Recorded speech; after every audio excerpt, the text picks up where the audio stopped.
Happy Sunday. We are going to be seeing a cold front impacting us as we get into later on this evening into tonight. You can see there's a lot of rain around that front. As it moves over the mountains, it'll be losing some energy, but we'll still see some of those scattered rain showers reaching us and some gusty winds as we get into this evening and into the nighttime hours. So those winds will be picking up throughout the day. We'll see those sustained winds 10 to 20 miles per hour, gusting to 25 miles per hour this afternoon, 30 miles per hour by this evening. And take a look when we see that front passing through. We'll see some really strong wind gusts right along the immediate frontal boundary. Look at Cape Charles here around midnight. We'll be seeing those wind gusts about 43 miles per hour. So it is going to be very strong winds of gusts about 40 to 50 miles per hour around that immediate frontal boundary. Outside of it, we'll see those gusts about 30 miles per hour. Could see some isolated stronger wind gusts at times as well within that frontal boundary.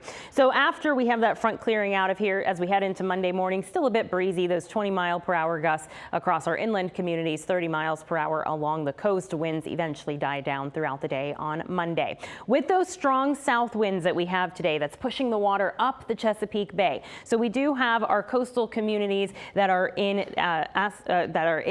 Accomack County. That's where we're going to be seeing some of that coastal flooding, specifically Nassawadox. That's where we're going to be seeing minor tidal flooding as we do head into about 10 a.m. And then after that minor tidal flooding stage that we have, we'll see nuisance tidal flooding the next couple of high tide cycles. So just keep that in mind. That's where we have that coastal flood advisory in effect. Now we're going to be seeing is throughout the morning, we'll see those clouds increasing for us as we get into the rest of the day today, holding on to that cloud cover the second half of the day, but still staying nice and dry. We don't see that rain really reaching us until 8 p.m. Then we'll start to see some of those scattered rain showers moving through, maybe a rumble of thunder. Eventually, as we get into about 3 a.m., that's when we'll be all nice and dry. Clouds quickly clearing out following that frontal passage as well. Lots of sunshine as we head into the day on Monday as well as Tuesday. Now, Tuesday night, we do have a dry cold front moving through, so we're not expecting any rain with that, but we will be seeing some cooler temperatures following that front.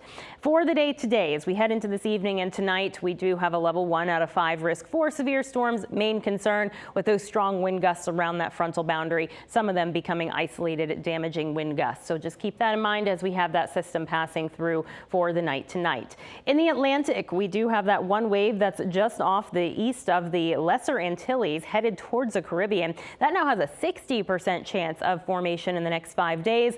Could become our next named system, and that is kind of uncharted warm water that hasn't been touched yet this season. So we'll keep an eye on that and seeing how strong that potential system could be getting and where exactly it would be heading. For us here locally, though, we are going to be breezy the next couple of days. We'll see those temperatures warming up to 80 degrees today. Then that cold front moves through tonight, bringing us scattered rain showers.